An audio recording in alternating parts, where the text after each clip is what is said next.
3 top SEO software tools. There are a number of software tools that can help you improve your SEO. Some of these tools run on your computer and others are services that you can access through the internet itself. In this article, we're going to look at 3 tools that will help you improve your SEO. Micro Niche Finder. Keyword research is the first step to any successful SEO campaign. You need to know what keywords people are searching for, and you should also determine the amount of competition so you know what you're up against. If you don't do this step properly, everything else you do for SEO may be wasted effort since you could be targeting keywords that nobody is even searching for. One of the most effective tools for keyword research is a program called Micro Niche Finder. It will generate a list of keywords related to whatever seed keyword you give it, and it can tell you how much competition there is in Google as well as how strong that competition is. It automates the entire process, saving you hours compared to doing the same research manually. Market Samurai. Market Samurai will also generate a keyword list and analyze the competition for you, but it does a number of other things as well. It will identify sites where you can get backlinks, how many backlinks you'll need to outrank the top results, topics on which to write articles for your site, and much more. And Market Samurai has another advantage over Micro Niche Finder. It will run on any platform. Micro Niche Finder is a Windows application, but Market Samurai will run on Windows, Mac, or Linux. SERP IQ. SERP IQ is a web-based service that will help you identify the best keywords to target as well as analyze your competition. It generates detailed reports about the top 10 results for your keyword that includes information such as the page rank, the number of backlinks, and the domain age. It also tells you if the exact match domains are available so you can quickly identify domains if you're in the early stages of your research. Any of these applications will help automate a lot of the work that goes into researching good keywords for your site. They can save you a lot of time, so they're worth the cost when you consider how much your time is worth. If you can't justify the cost right away, plan to invest some of your earnings into one of them as soon as your site starts generating revenue. 5 free sources of backlinks. Backlinks are probably one of the most critical components of SEO. In fact, if you did absolutely no on-site SEO and just built backlinks to your site, you could outrank sites that have perfect on-page optimization. In this article, we're going to look at 5 free sources of backlinks. Article marketing. Article marketing is probably one of the most widely used backlink methods for a couple of reasons. Number 1, it's easy. Almost anyone can write an article. And number 2, it's cheap or free in most cases. You write an article and submit it to one or more article directories. In exchange for the free content you're giving them, the directory allows you to include a resource box at the end of the article. You can include one or more links in that resource box that point back to your website. Blog commenting. Most blogging platforms such as WordPress and Blogger let you enter a URL when you leave a comment on a post.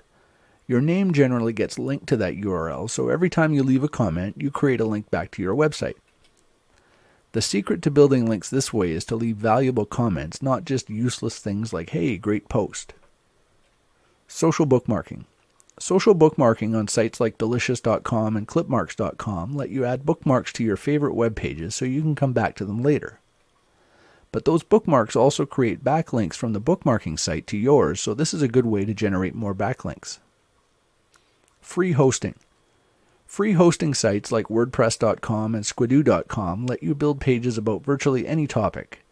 You can build pages on these sites about the same topic as your own website and then include links back to your site within the content. Some of them, like Squidoo for example, will even let you add an RSS feed to your page. If your website is running on a blog platform like WordPress, you can add the feed to your Squidoo page so it gets updated every time you post a new article on your site, and that update will include a new backlink. Social media. Social media sites like Twitter and Facebook are also very effective ways to get backlinks. Whenever you post an update to one of those sites with a link to your website, that update will get picked up by Google and the other search engines, resulting in another backlink to your website. Should you automate your backlinking strategy? Automation is one of the things that most internet marketers are looking for. If you can automate a task, particularly a repetitive, time-consuming one, it can free up your time for other things. In this article, we're going to look at some of the pros and cons of automating your backlink building. There are a number of ways to automate your backlinks, some totally automated and others just partially so. Article submission services or applications, blog commenting applications, blog network posting, and automated link exchanges.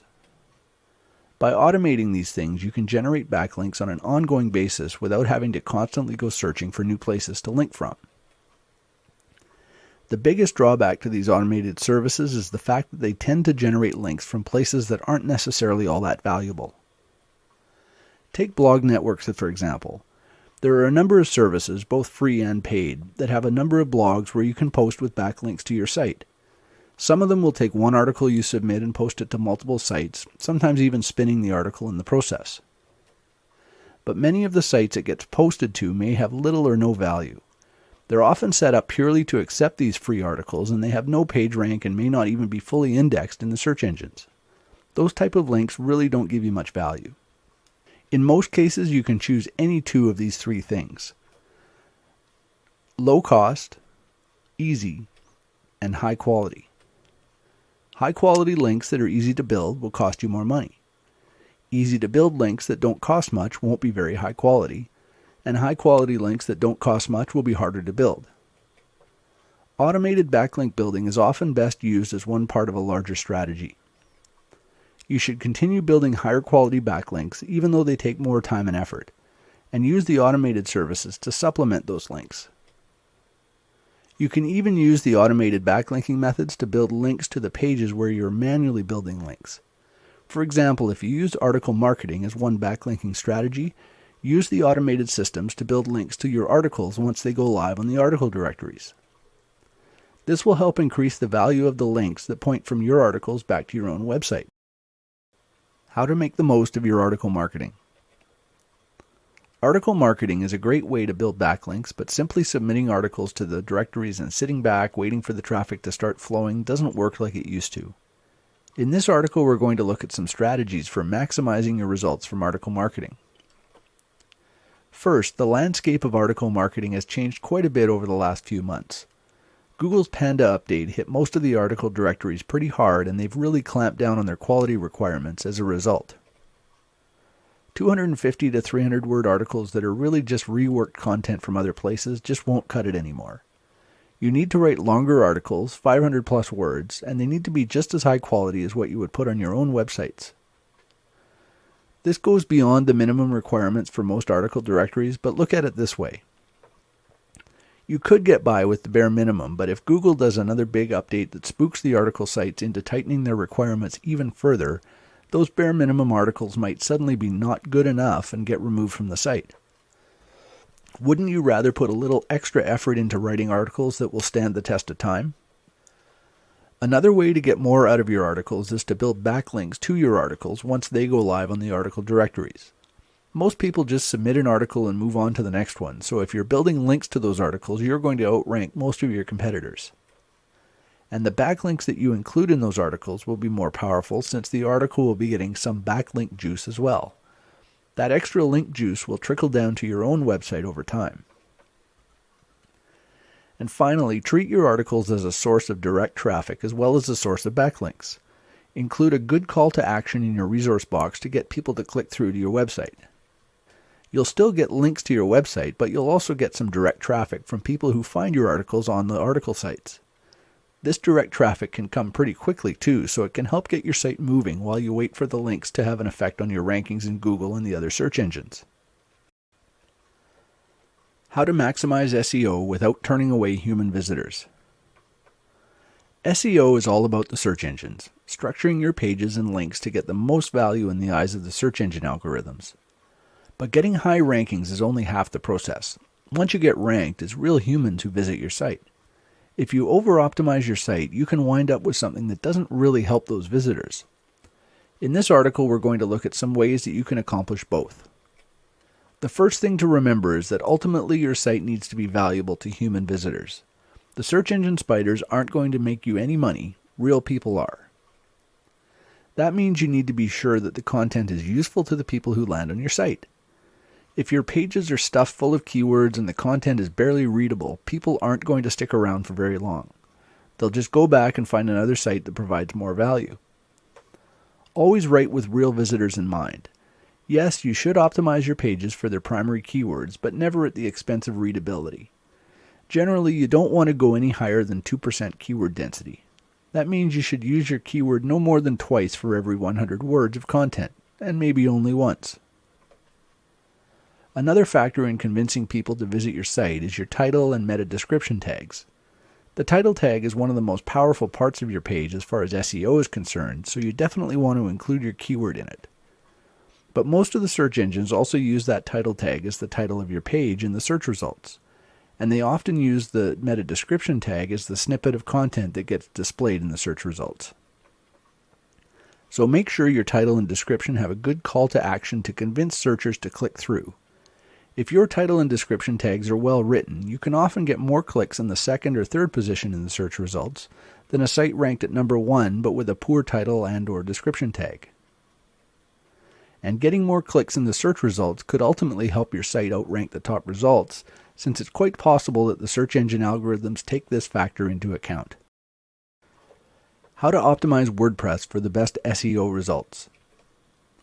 WordPress is a popular platform for building websites because it makes the process so easy.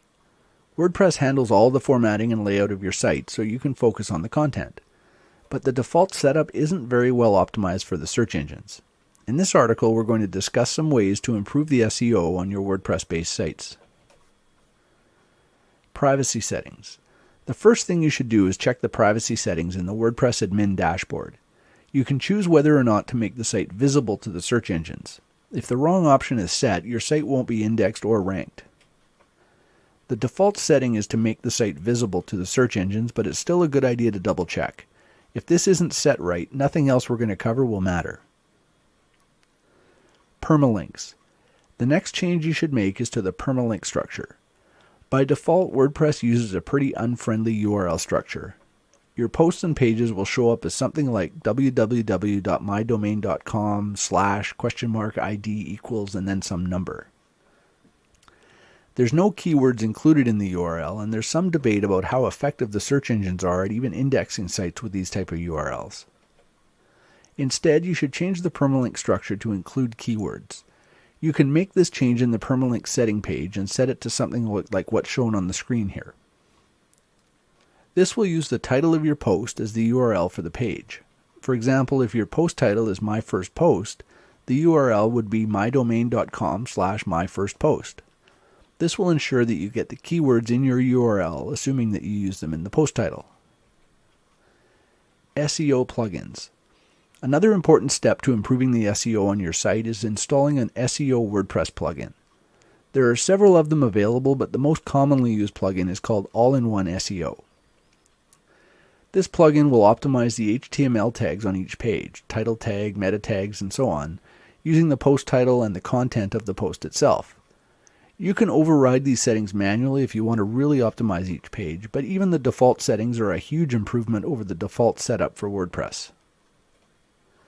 And take note, some premium themes, such as Thesis, have SEO features built into them. If you're using one of these themes, there's no need to install a plugin. In fact, doing so can cause conflicts between the theme SEO and the plugin SEO, so you're better to leave it up to the theme in this case.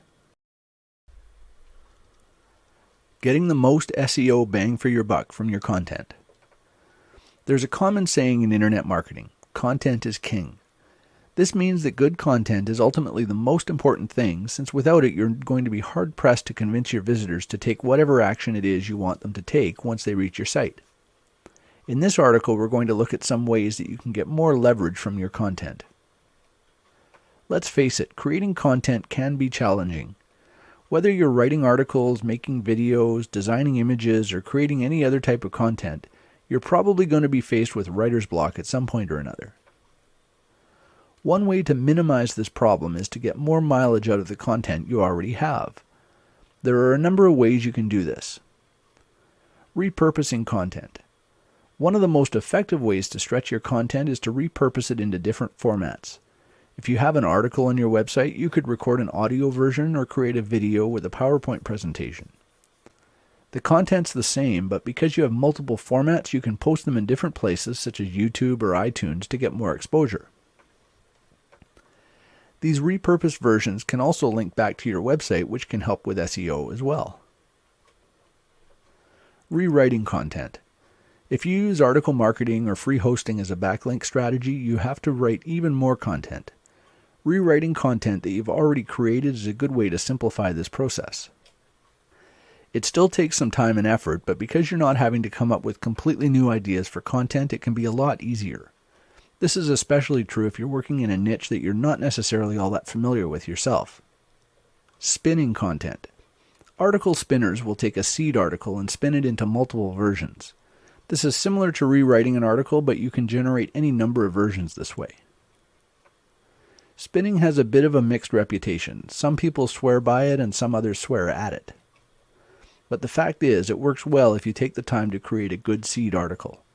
It can take some work to generate a seed article that creates readable spins, but if you do it right, you can generate dozens of unique articles from that one seed, saving a lot of time and effort in the process.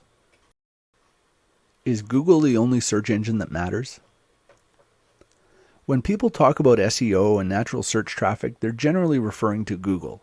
It gets the largest percentage of search traffic out of the major search engines, but should you focus purely on Google or spread your efforts out across all the different search engines? Google has held roughly 65% of the overall market share for search pretty consistently for the last year or more. Yahoo and Bing, the two main competitors, are both under 20%.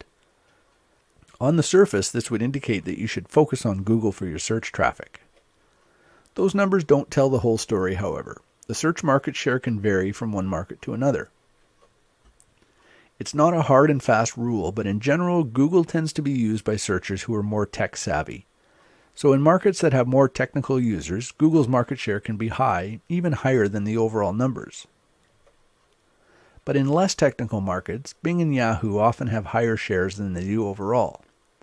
This is particularly true for Bing because it's the default search engine for Windows users.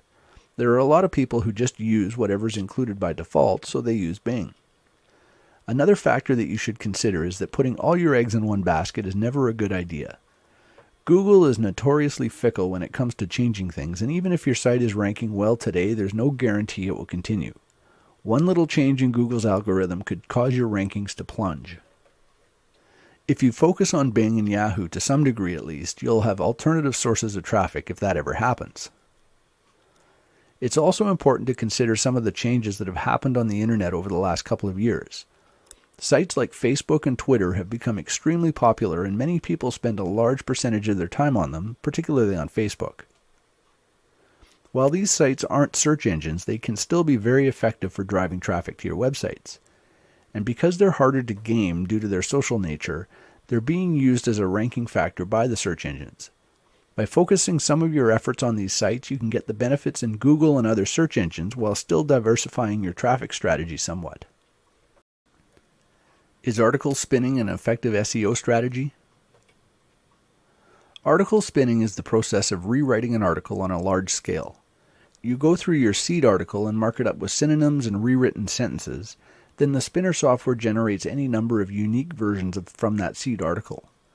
This process has been around for several years, but it has improved considerably over that time. There are still two camps, however, people who think it works great and people who hate it. In this article, we're going to look at some of the advantages and disadvantages of article spinning.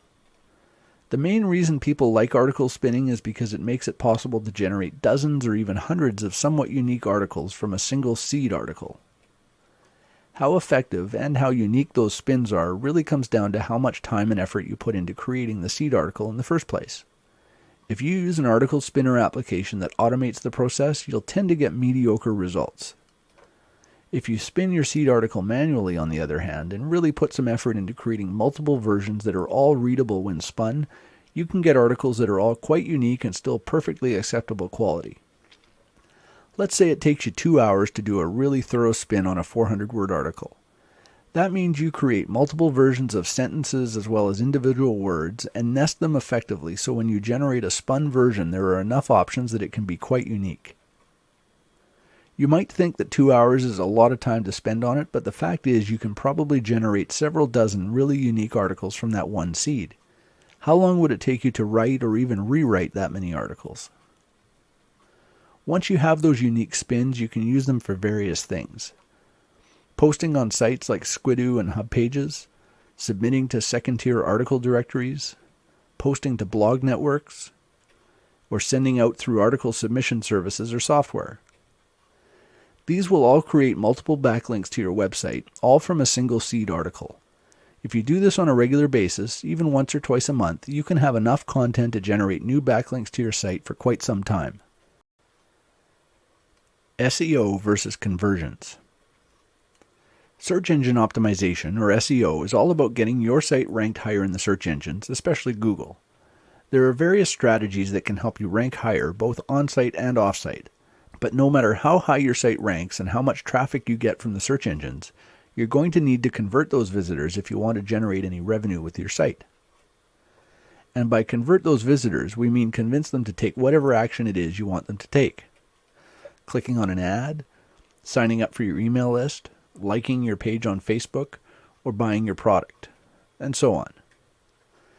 You need to balance the need for SEO against the conversion rate of your page to be successful.